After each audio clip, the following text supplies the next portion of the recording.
And welcome back to Think Global Do Justice. My name is Brandon Stiver. Great to be with you guys once again. Happy summer. It is, June at recording, and this will actually release in June, so that's good. I am recording outside, which if you're watching on YouTube, most of you don't. Most of you are on audio, but for those that are, you can see my Dodger flag in the background and the green, beautiful Pacific Northwest weather. And I am joined by a new friend today who I'll introduce here in just a moment. But before we get into today's episode, I do want to give a shout out to our partners at the Accord Network.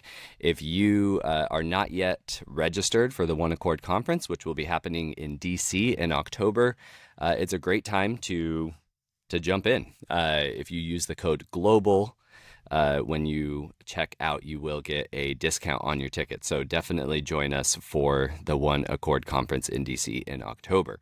All right. I'm joined today by a new friend, somebody who I've met. You guys are familiar, of course, with Dr. Greg Birch, and we've partnered with Jessup University and the Magna J program there multiple times. So I'm joined today by Nicole Duciaume, who got connected to me through Greg and works at World Vision. So Nicole, welcome to the podcast.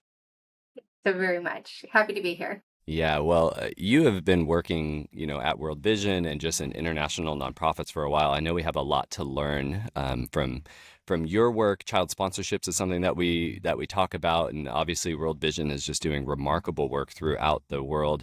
And I would love to, if we can maybe just start. I would love to just kind of hear, how did you venture into working in international nonprofits or even get connected with World Vision?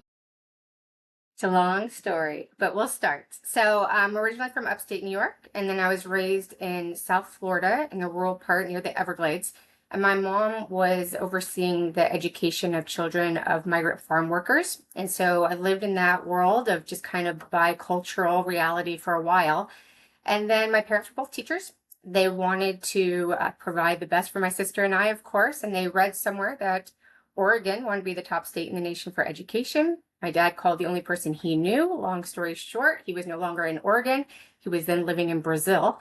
And so, as my sister and I were preparing mentally as middle schoolers and high schoolers to move to Oregon, we pivoted and ended up in Brazil. So, I spent all 4 years of high school going to the American school in Brasilia, but just seeing great income disparity and going to school with some people who were the children of diplomats, of NGO workers, of missionaries, of entrepreneurs, and just getting exposed to a much larger world. The town I grew up in Florida had 5 signal lights and I think 2 elevators. And then all of a sudden we were in this world of multiple countries and languages and cultures and just all that dynamic new reality, and where, your faith or your understanding of the world and your role in it shifted dynamically. So it was a great opportunity. And then from there, went to school back in the US for my undergrad in Latin American studies. I was obsessed with getting back into Latin America and being part of the solution, even though I wasn't really sure what solution meant. And then I worked for a Latin American media company based in Miami, focused on economics and politics. And it was a great learning opportunity, but not where I wanted to be. And I pivoted to Washington, D.C., and I started working with Interaction. So Interaction is the largest alliance of US-based international humanitarian development organizations. So they have about 160 members, which World Vision is one of them. And I worked in the communications and focused on advocacy and cross-sharing, learning of best practices, and really the importance of collaboration in large organization movements and how multiple voices really come together to influence. And that kind of kicked off the international development career. Then spent about 15 years with a child fund, both in the US as well as in Latin America, back to Panama, Ecuador, and Guatemala, and then back to the US, and then came across a position with World Vision that I just couldn't say no to. And that started in about February of 2020. So last 6 years or so with World Vision based here in the US. Okay. Yeah, it's been cool to kind of just get to know your background a little bit, jumping around working with different nonprofits, but I didn't know that Brazil was a significant piece. Now, when I lived cross-culturally, um, being in a tourism area, we could see some of the gap. So you mentioned, you went to school with, kids of diplomats and other people. Were you near some of the favelas? Like, did you? How did you kind of experience that wage gap, that kind of class gap, when you were living cross culturally growing up? Yeah, it was really interesting. So we were in Brasilia. And Brasilia, just for anyone out there, is architecturally such an incredibly interesting city because it was built out of nothing in the 1960s. So most people lived on the coast, whether Sao Paulo or Rio, and the government wanted to move people interior to use the whole geography. And so it was built from nothing, and people really anticipated just going home on the weekends. And not really living there. So some of that deep cultural divide that you would see in the favelas and on the coast, you didn't necessarily see in Brasilia, but you did see income disparity. You did see, different forms of racism or cultural classism, things like that. So we would, go to parties or go out to play sports or just be a teenager, and you would pass just really interesting, dumps where children were scavenging, or you would see the shanty towns that Brasilia had, which again were different dynamic than in Rio. But I remember when we would go to sports competitions in Rio or music competitions and things like that with the other American schools, it would be like the favelas were right there. And so you saw it, it was present, and you realized, your world was very different. So again, my parents were teachers. We weren't the elite of the elite by any stretch of the imagination. But my dad would carry around in his car a hopper of tennis balls. He was a tennis player, and a bag of oranges. So anytime a street child would come up, it would be like, okay, what did that look like? Make sure they had at least something nutritious or something fun to play with, and so you just kind of started to get an awareness. But even before Brazil, right, with my mom overseeing the education of children of migrant farm workers in Florida, and having, not having access to educational resources at home, or the parents not even speaking the language or being able to navigate the academic realities for their children, and seeing my mom step into that role really influenced us a lot in terms of our understanding of people's different journeys, or they might only be in Florida for 6 months, then migrate up to New York to work on onions or apples or other things. So just that disruption of childhood really, really hit home for us. So I think, Latin America, poverty looks different. There's a lot around abuse. There's a lot around isolation, emotional isolation. And I liked Child Fund, their perspective. They did some poverty studies early 2000s, and it was called the DEV framework. So how children experience it: deprivation, exclusion, and vulnerability. So deprivation would be, the lack of. So there isn't a school, there isn't a water system, there isn't medical attention. Exclusion would be that it's there, but certain children didn't have access to it for economic reasons, or the girl child, or something, maybe it's racial. And then vulnerability is generally it's there, children have access to it, but it can be taken away at a moment's notice because of political instability or weather dynamic, volcanoes or hurricanes, whatever it might be, or even home abuse in the home or gang violence, things like that. So I started to have a multi-layered perspective of people experience poverty differently. So in Brazil, and it's one of the largest economies in Latin America. So it looked different than what I see when I'm in Mozambique or what I see when I'm in Vietnam. It has a different face, it has a different characteristic, but the child's experience, they're still not living life in its fullness. They're still not experiencing that joy and access to education and fulfilling their rights. So it might manifest differently in different countries. And even the way I perceived it when I was 14 or 15 years old is different than how I would describe it now as a seasoned professional. But definitely you realize that there was an othering of children who didn't have the same experience that I was surrounded with. And so it came with great opportunity, but also great pressure that really impacted me and set the course that I knew I wanted to do something. Again, I didn't know what, but I knew I had to be part of it. And so we would start, community service outreach programs at the school and psychological counseling and things like that, and created a service learning requirement while we were in high school that we started while I was there, because it really did hit differently for me around the childhood I knew that I was experiencing, and what I wanted other children to experience as well. Yeah, it is this reality within international work, but even local work. Whenever we talk about childhood experience that has an extra oomph to it, right? Because we operate from these understandings of the deserving poor in a way, and the children are always among the deserving poor, right?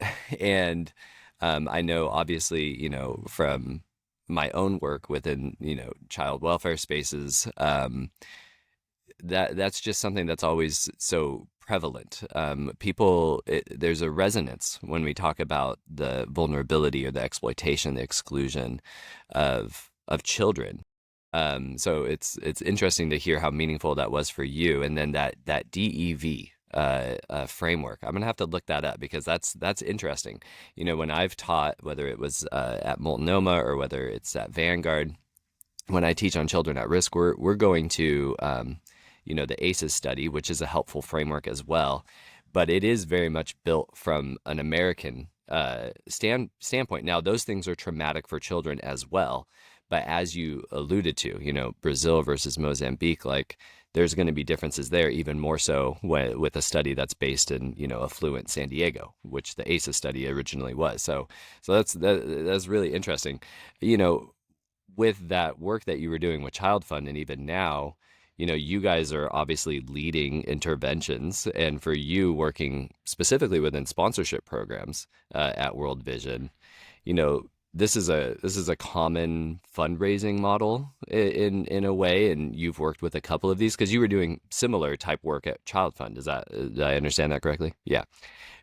How would you kind of say, is there anything unique about kind of how World Vision implements its program of child sponsorship, maybe compared with some other programs? Because it's a pretty ubiquitous, fundraising model in international development. So can you color that in for us a little bit? Absolutely. It definitely conjures up an image, right? So I grew up in the 80s. You've got the For better Sally or Struthers worse, it image, conjures up for an better, image. for worse. Absolutely. And so it is a term that people use, and they do it differently. So I'm glad you asked and give me the opportunity to kind of speak to it a little bit.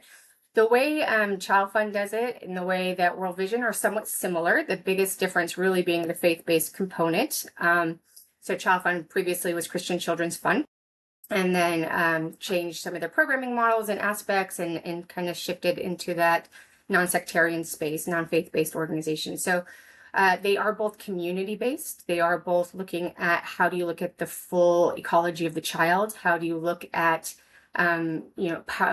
working with and collaborating with local partners rather than coming in with all pre-canned solutions. There are models that are based on evidence and learning, and what do we presume will be the most relevant way to do that programming, but how does that get colored and contextualized per the requirements and expectations and realities on the field. So we will have multiple different interventions, and then we will contextualize that and kind of come up with a multi-year plan as part of a national strategy. So each one looks a little differently. The fundraising component that is definitely different with World Vision. They have something called Chosen. I'm not sure if you've heard of it, but the idea is where the child gets to choose the sponsor. So it's kind of flipping the script a little bit. And I don't like to use the word empower personally. That's not my way of framing it, but I do see voice and agency. And so the child being able to make a choice and being able to see that within that community context, a parent seeing a child making a choice, it starts to change the narrative. It's not the one hit solution of all of a sudden a child chooses their sponsor and we solved poverty, carry on, right? It's not that, but it is a start to that conversation about how we do want to see children as agents of their own change, as collaborators, as participants. We don't use the word beneficiary. We talk about participation and different rungs of the ladder of participation as well. So we really try to take a much more collaborative approach to that concept of what is child sponsorship. I think it's a journey. It's two sides of that coin. It's people who ordinarily would have never understood each other's world have this opportunity to connect, have this opportunity to see the world and realities from a different lens and share, maybe it's their faith journey or maybe it's just their dreams. And sometimes there's these magical moments where, a child wants to be a lawyer or wants to be a pilot, and they never even knew what a plane was, but they saw one fly over one time, and then by some strange happenstance or the hand of God or however you want to see it, their sponsor happens to be a pilot or happens to be a teacher. And it's a moment of connection. It's an amazing opportunity, I think, to bring the world into your home here in the US as well and have some really deep conversations with your own children around, what does childhood look like? What does fairness look like? What are rights? So you can take it in any direction that you want as the sponsor. But just to know that we're doing good things on the field side, right? And it's looking at the whole ecology of the child, all the different parameters that are impacting the child in their home, in their school, in their community, the systems that exist within a country that either help create pathways or obstacles to childhood. So it's kind of that holistic approach, looking at all these different power dynamics that exist and impact that child's life. And so we're working through those systematically. We'll be in a community for about 12 years, and we're very transparent about that from the get-go, that, we're walking this journey together. Amazing things were happening in that community before we ever partnered, and some difficult things. And we identify those and we come up with a plan together. We fund it. We provide some technical resources and oversight and support and funding, obviously. And then we start to transition out and really hand things back over to the local stakeholders and duty bearers and all of that to make sure that there's a smoother transition. So we're looking at that 12-year commitment in that community. How do we walk that journey together? Organically, and really just be transparent about what each party is bringing to the table, and do we have a joint vision of what life and fullness means for those children. Yeah. One big difference too is Child Fund works in fewer countries than World Vision, and World Vision still works in non-Christian contexts as well. So we will unapologetically, we are a faith-based Christian organization, but we do work in multi-faith context, and we will say, here's what we're bringing to the table, but we'll equally partner with people of other faiths. And sometimes we're the only Christian organization in that country or in that context, and we're able to authentically say, it's our faith that compels us to work in this way and to see all children and God's beauty reflected in all cultures. And I love that about the work that we do. So we can work in Christian majority, minority, no faith, multi-faith contexts, and as equal partners, and seeing that diversity and the beauty that God's created. Yeah. When I think about, child sponsorship, and obviously it's a contested space, we could all acknowledge that. Yep. I remember when I ran a child sponsorship model, it was under a program model that I don't even believe in anymore, in that we were working at an orphanage.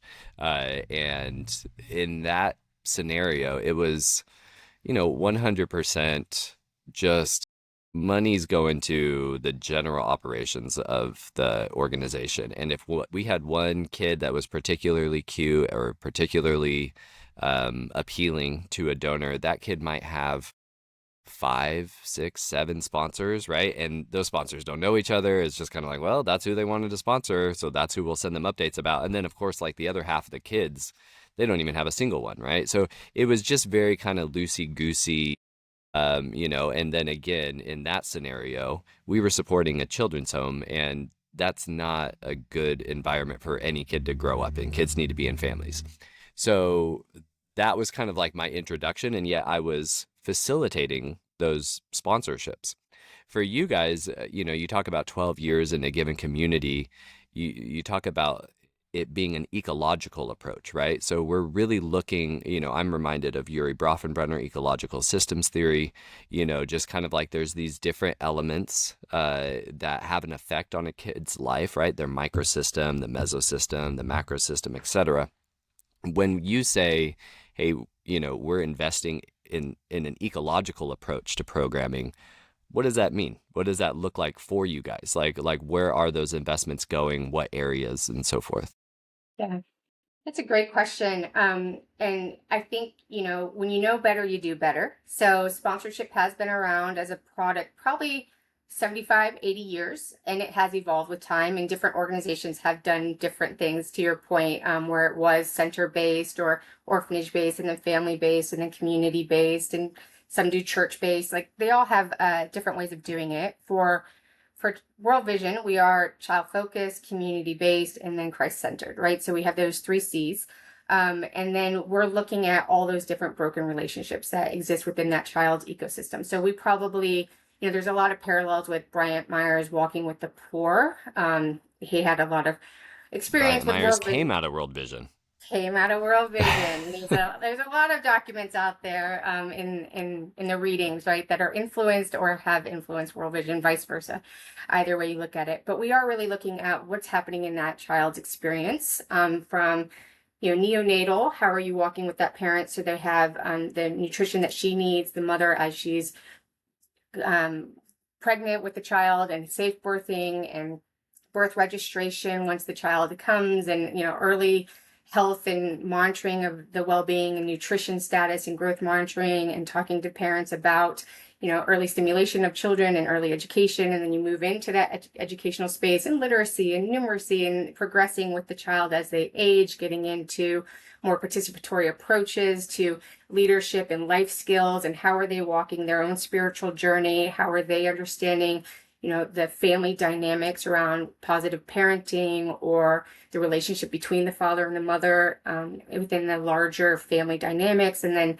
you're looking at economic empowerment and economic resilience, so that the family is able to move out of that subsistence reality, or actually be able to save up and make some empowered decisions around how they want to raise their children and how they want to manage their funding. And in some cases, we even get up into microfinance, economic stability, or you're looking at disaster risk reduction. How are we making sure we're mitigating, preparing, reacting to anything that might happen in those communities?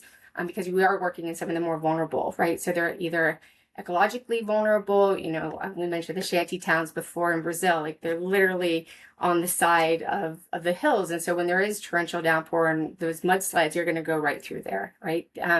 So you're looking at the politically oppressed or economically oppressed, and really trying to make sure that the parents are understanding what is the pathway that they want,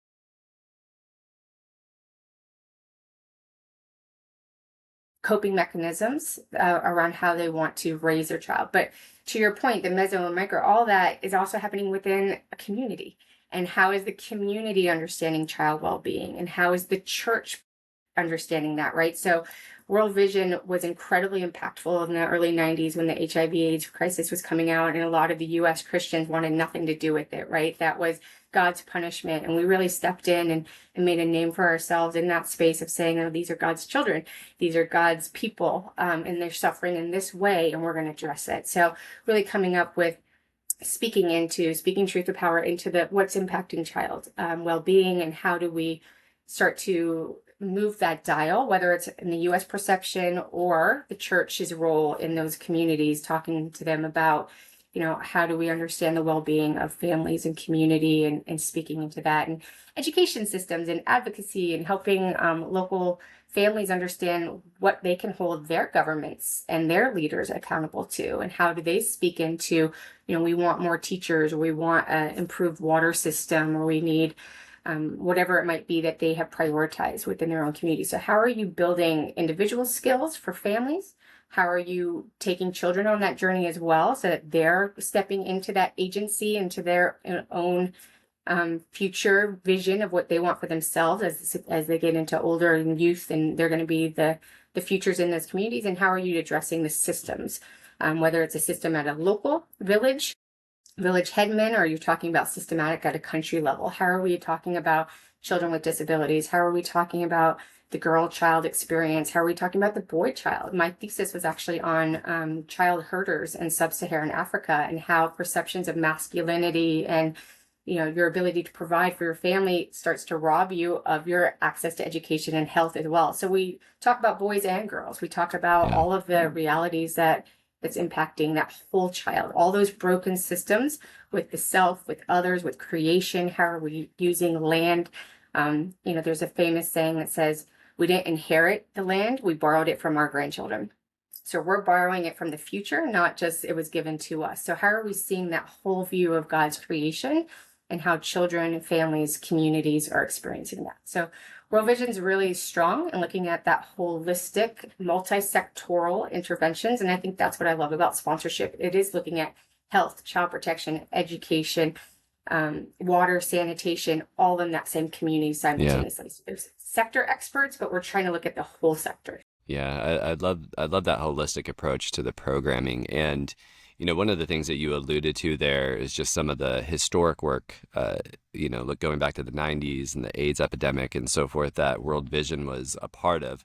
Obviously, there are continue to be areas of need globally. And now, as much as ever, I mean, we're talking about highest rates of global displacement. You talk about, borrowing the land from our, grandchildren. Like, that's a really interesting, it reminds me of our last conversation we had with Milmer from Plant with Purpose and thinking about that creation care aspect to all of this. Um, it also leads me to think like we talk about AIDS, we think of PEPFAR, we think of a lot of the U.S. government's work, and obviously there's a lot of large organizations that have suffered setbacks related to cuts in USAID funding. I know World Vision is among them. A lot of Christian organizations, international nonprofit, have been set back by that. But that isn't obviously the only funding stream, for large organizations like World Vision. And in child sponsorship, we could talk about some of the and have chatted about on this podcast about some of the potential downfalls and so forth. But for you as somebody who oversees this, holistic program model that has a funding stream through child sponsorship, are you seeing any increases, decreases in child sponsorship, either for World Vision or for the sector at large? Like, what does that look like from an efficacy standpoint, as you guys use that funding model to go towards really important work in communities around the world? Yeah, World Vision is blessed in so many ways to have multiple different funding sources. Definitely with the US government and the setback with USAID, it was difficult for the entire industry. But we did have child sponsorship. We did have high net worth donors who are just incredibly generous and are seeing entire initiatives that they wanted, you know, uh, react to, or that they're their passion projects. So some are very interested in water and health, and we're able to do some amazing things. We are the largest recipient partner for World Food Program on the emergency response side of things. So diversified funding allowed us to kind of navigate some of those difficulties. But you're always having to reinvent and think through how are you looking at both efficiency as well as effectiveness, and what are those trade-offs, and how can you leverage, how can you match, how can you find the different pieces of that puzzle to come together and try to have that holistic funding. So the beauty with sponsorship, the way that World Vision does it, is we are able to make a 12-year commitment into that community. So for us, we're in 40 countries, and we call them area development programs. If it's like a subset of communities, we have like 265 of those across the 40 countries, which means 1 million children are registered. And then for every child who's registered in the program, 4 or 5 more benefit because of our community-based approach. So when and as we are able, we have that as our foundation, our standard programming that's approached through sponsorship funding. And then if there is a grant, does it make sense to layer that on top? Or if there's additional deeper funding, does it allow us to go wider, deeper in different ways? Or different people want to give to the gift catalogs at Christmas time, right? So when they're showing, the cute goat on the cover, it really does match to programming that's happening, where they're learning about, animal husbandry and economic stability and resilience and all of that. So that cute little goat really is moving towards feeding families and improving their overall ability to provide for their families. So having all those different funding sources and looking at how do we match, how do we identify where there is a gap, how do we proactively pitch that to the right people at the right time. And we have the bifurcation of development and humanitarian space. Sometimes that nexus, when there is an emergency in development, we've had that if we're looking at like northern Ethiopia and Tigray, and sometimes we have to transition a development program into an emergency response, or in Myanmar and different places like that. Or we might be in Bangladesh, for example, in Cox's Bazar, we have sponsorship in the host community, and then we have emergency response within the refugee camp, so that we're addressing both sides of that need, and just trying to really identify what are the most pressing opportunities programmatically, and then how can we get that funded? How can we pivot? How can we remain relevant? So, we mentioned earlier, sponsorship has been around for 70, 80 years. How do you reinvent it? How do you keep it fresh? How do you keep it maxing what are the interests and the needs of the current donor today? What are they expecting? We're expecting real-time communication. If I send an email and I haven't heard back from you, you're getting an SMS from me within 7 minutes, or Skype or Zoom or an MS Teams message, right? And now we're going into literally communities that may not even have telephones, but they have a cell phone. So how can we step into that tech space and bring real relevant information, give a little bit more behind the scenes look into what's happening in these communities? How is the donor part of that journey and walking with us? How are they connecting with their sponsored child? Trying to keep it real, but also a huge priority for us is safeguarding and making sure that nothing that we do either puts a child at risk, in that digital space, making sure that we have all the precautions in place and that they know how to navigate the digital world, even if they don't have much access to it. When and if they do, we want it to be safe.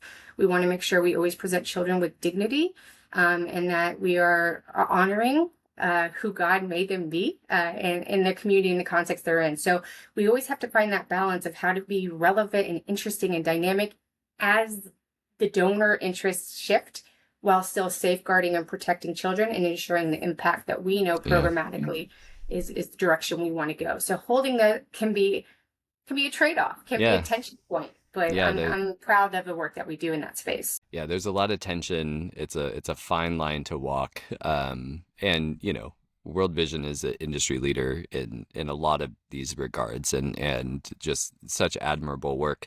You know, I'm sure, Nicole, that a lot of people are listening to you speak, and they can hear, okay, this person's very seasoned in international work, and yet you actually decided to go back and get your master's after, what, 20 years off of whatever, and actually already doing the work, right, at multiple organizations. What made you decide that you wanted to go back and actually pursue education? You got your master's in global development and justice from the Multnomah campus at Jessup. What even led you to want to go and do that? Life happens. And I think it was, for me, it was, one of my favorite quotes is be forever unfinished. And so you have to constantly reinvent the sponsorship space, or you have to reinvent yourself and stay relevant, and just dive in and invest in who you are as a person as well, and challenge your preconceived notions, or challenge your own ego and the own authority that you think you have, as the title might have led you to believe that you knew more than you do know, right? So it was a gut check moment for me in my career. I knew that I wanted to be able to advance in my career as well. And so I'd always said I would go back and get my master's once I was really passionate about one specific thing, because my undergrad was multidisciplinary, international, Latin American studies, which was a little bit of economics and politics and sociology and language and history and all of that. And I was like, no, I want to specialize in something. And once I know what it is, I'll know. And for me personally, it never clicked that it was like definitely education or protection or health or one of the sectors. It really was what child sponsorship offers, that multi-sectoral engagement and layering and sequencing, which I thought, this program, Multnomah or Jessup with the Magdi J, really called to that, really spoke to that holistic view, that understanding. At times we can unintentionally reinforce dependency. We look at sympathy instead of solidarity, and let's really try to dig into, what do I believe? How do I want to show up in that space? And actually, a pastor of mine, shout out to Area 10 Faith Community in Richmond, Virginia, he had said, your calling is the intersection of affinity, ability, and opportunity. So affinity, what are you passionate about? Maybe it's symphonies, maybe it's dogs in the shelter, maybe it's child rights, but what is it that calls to your spirit and wakes you up and invigorates you? So that's your affinity. Your ability is just, what skills did God give you, right? He gave us all different abilities, and how do we steward that, and how do we take it to the next level? And my father was a math teacher, my mom was an English teacher, and never the two shall meet in terms of how they saw the world. And so I wanted to take sponsorship and what I understood around child development and just kind of hone that a little bit more. And then the opportunity. So the right time, the right place after USAID, and that whole shuffling of the space, of the international development space, you do have to stay relevant. You do have to stay up to speed. If I did want to go back overseas, for example, a master's was pretty standard and needed. So I wanted to make sure that if and as opportunities became available within World Vision US or World Vision International or the world at large, that I was primed and ready for that. So for me, it was kind of that calling, the next iteration of that. With 20 years in my back pocket of working at an alliance level with Interaction, at both a regional and national level and international level with Child Fund, working for a faith-based organization, having multiple different touch points within the sector. I knew that I also wanted to make sure I had the academic chops and challenge myself as well to kind of Yeah. say, do I know what I think I know? And let's get back to the basics and really hone some of the technical skills, right? The D meal that Yeah. I was working. Like let me get a gut check. Does that mean what I think it means? Right. And just kind of make sure that I had the academic background Yeah. to continue my career and just to continue my own personal journey and learning and passion. So it's Yeah. kind of a conflation of all those things. Yeah, no, I love that, and it resonates. I mean, especially, you know, I was not dissimilar in certain regards. Like, I moved to Tanzania when I was 23 and spent, the better part of a decade there, and it was kind of like you said, like a gut check. Like, is this really what I'm devoting my life to? And getting further education and saying, you know what, yeah, I'm gonna double down. Like, I get one life, and then I'll be in eternity with Christ. And am I doing this thing or am I not? And that was kind of like that was compelling for me as well. And I know I gathered a lot, from the Magda J program. How would you say that, there's a lot that kind of goes into that particular academic program, but how would you say that it, shaped some of your thoughts around justice or leadership or global engagement?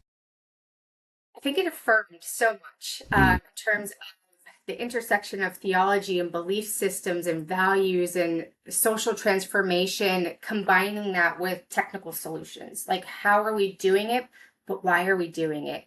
And not just what, but the values behind it, and how are we actually going to go in authentically into a community and say, partner with us, follow us, we've got these things. If they don't connect with you, it's very relational.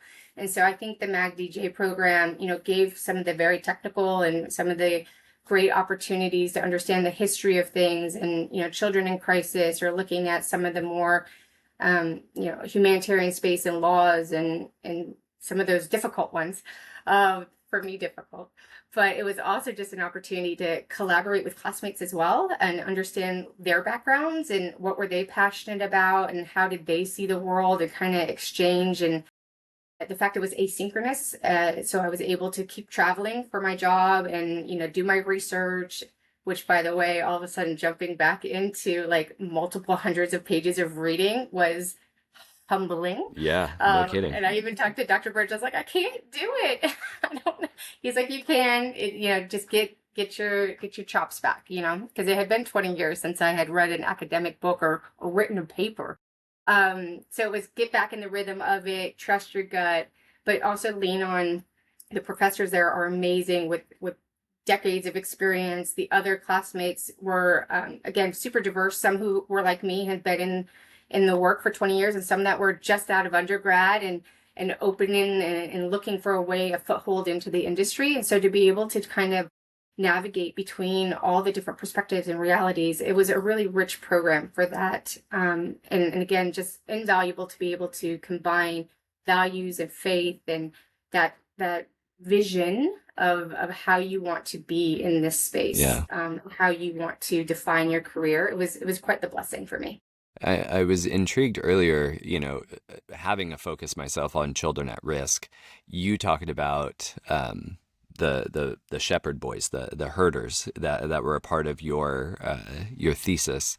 Um, I would love to hear some of your takeaways from that. I mean, when I lived in East Africa, seeing those boys, you're just driving on a highway in between two cities, and you see the boys out there, right? What's their experience like? What were some of your takeaways from your own academic research? Yeah, it was so interesting. I got to interview people from about 6 or 7 different countries and different organizations, and how they support and how they lean into it. And, again, it's this intersection of culture, these nomadic communities or semi-nomadic communities, the parents might ask, what's the point of literacy and numeracy beyond being able to count the cattle that you're responsible for? Our whole identity is really wrapped up in being cattlemen or being this agro-pastoralist community. Like, we don't have any interest in diversifying our income in this other way, or there is no market to do that. This is our reality, so we want to do it well. And for a boy to be able to learn to control an animal or to control his space was really important in terms of rites of passage, or being able to show that you're brave and you're able to fight off other animals or attackers or robbers. That was part of your virility as a man. So your gender identity was wrapped up in it, economics was wrapped up in it, cultural identity was wrapped up in it. And so how do you honor those things from a cultural perspective, saying, just going in and saying you're wrong, don't send your boy to be a herder? That message won't resonate, right? So how do you meet them where they're at and say, okay, but can we alter the education experience? So we have remote learning, or we have teachers who move with the boys or at a base camp and they can still get education, but not to make this diametrical decision of either hurting or child rights, right? To see it in such black and white doesn't really resonate with the reality of these kids. So they are exposed to a lot of dangers in terms of their health, right? Exposure to climate. The boys in the suit, they were up in the mountains and some of them even freeze to death. So how do you make sure that they're understanding of even sexually transmitted diseases, or how do you understand gender, because they are so used to just physically moving beasts of burden around. And then when you come back and you start a family, you don't treat your wife that way. You don't treat your child like a beast. So how do you start to just speak into that in a way that still resonates with them without judgment, without condemning their identity or what they perceive to be their economic future and stability, and just kind of meet them in terms of making sure they have access to healthcare and education, but in terms of a way that resonates and is adaptable to their context? Because the idea of every child is going to go to a school and sit there from 8 in the morning until 3 in the afternoon is just not the reality of many of these communities. So we want to not give up and say, well, it's not possible, but what is possible? Start to reimagine it. And there's so many organizations doing really cool things around reconceptualizing the education, the healthcare, the social engagement of these kids, because it can be very isolating. It can be very socially isolating. And then as well, you miss out on community celebrations and festivals and birthdays and all that. So it was really interesting to me. I happen to have 2 nephews. And so they're in their college years as well. And so they were sitting there reading my thesis, proofreading it for me as well. And they were like, they were excited to see people talking about gender, but from the boys' lens as well as the girls' lens, and saying, that this is an issue that doesn't get a lot of notoriety or a lot of people talking about it. When they talk about gender, it's skewed most often towards girls, or at least that's what my research found. And this space is ripe for someone to step into it and to say, this matters, because all children matter. Yeah. All children geographically, all children, boys, girls, all ages. And so how do we make sure that no one gets left behind when we talk about children's rights? Yeah. So it was really eye-opening, because I went in arrogant. I'm not going to lie to you, Brandon. I was like, child labor bad. I was like, well, what does child labor even mean? What's the difference between how laws see it, how cultures see it, and what is the reality of making sure these families aren't being forced to choose between 2 things that neither one fits? And how do we kind of navigate the culturally appropriate community-based programs? I think that's so important. And when it was similar, having worked in the child welfare space, in the child protection space, we're talking about the kid's home environment, or just their care setting. And we're very comfortable, talking about what's better and what's worse, because every kid needs to have a care setting. They need to have a place where people take care of them and where they can connect and belong and so forth.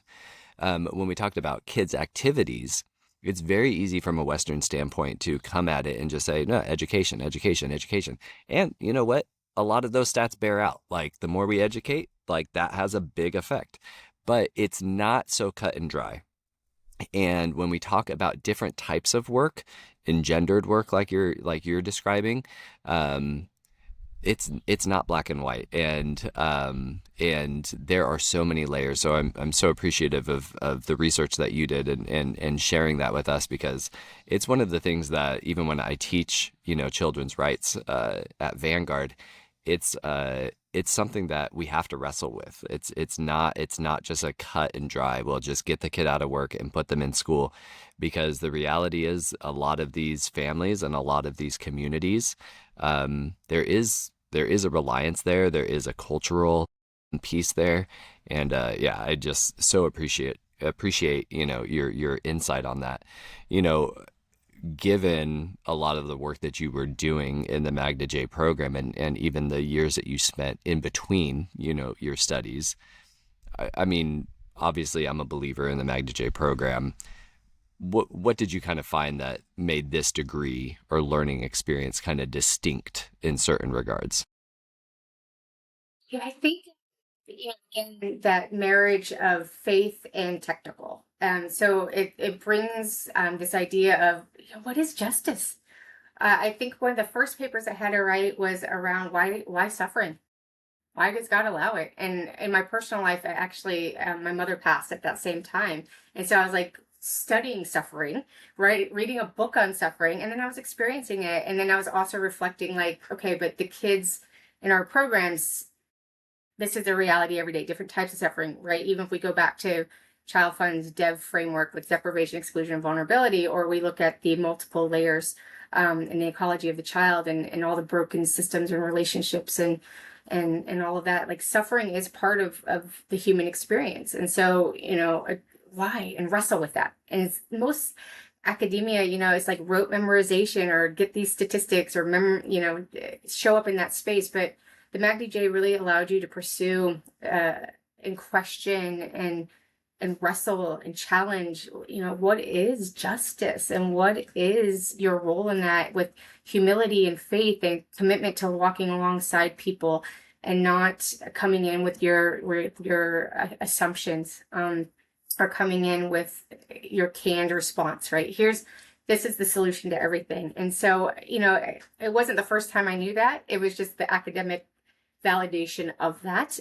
Got to read some really amazing textbooks and great conversations and research a whole slew of things that I've always kind of just had in the back of my mind. But who stops and takes a moment and says, let me research the Mingi children who are cursed in Ethiopia, and what does that mean? Or what does art therapy look like, and can art therapy outputs be used as inputs into the design phase of the next program, right? As part of the child participation and all of that, and looking at not just deficit but asset-based approaches to community development. And so just then invest in yourself and to read books, not for fun, but definitely in terms of expanding your perspective on things. And I intentionally looked outside of Latin America. I think I only did one paper on LACRO, and it was like the El Salvador gang violence cleanup. But it was because so much of my professional career had been in Latin America. I was like, I'm going to figure out what is the Rohingya emergency response? What is, this one over here, and all sorts of things. And it just was so fun to invest in myself and challenge my assumptions. And again, I oversee a program that supports 40 countries. And so, let me figure out, what does childhood look like in Eswatini? What does it look like in Sri Lanka? So that I could have a more full understanding of the programs that we support, the cultures and the context and all of that. So for me, the program, highly flexible in the sense of, asynchronous. So there are discussion boards and classes, but the topics you choose, and how you want to show up and how you want to research and how you want to identify, what's important to you. And for me, again, my career is all child focused, community based. So all of my papers and all my research had to do with that in one way or the other. But it was just a really great opportunity to combine the faith work and the Yeah. academic rigor, and kind of jump back in. So it was a really great program for me. Yeah, no, I love that, and I just gleaned so much from that program myself. So there's always a camaraderie when able to connect with other people, and especially people that are doing such important work like what you and your team are doing at World Vision. So, Nicole, this has been a real blessing. Thanks so much for coming on Think Global Do Justice. This was a lot of fun. Thanks for having me. I'll come back anytime. All right, well, I'll let you know. And for our listeners, may Almighty God, who created us in his own image, grant us grace to fearlessly contend against evil and to make no peace with oppression, that we may reverently use our freedom and employ it in the maintenance of justice in our communities and among the nations, to the glory of God's holy name, through Jesus Christ our Lord, who lives and reigns with the Father and the Holy Spirit, one God, now and forever. Amen. And we will catch you guys on the next episode of Think Global, Do Justice.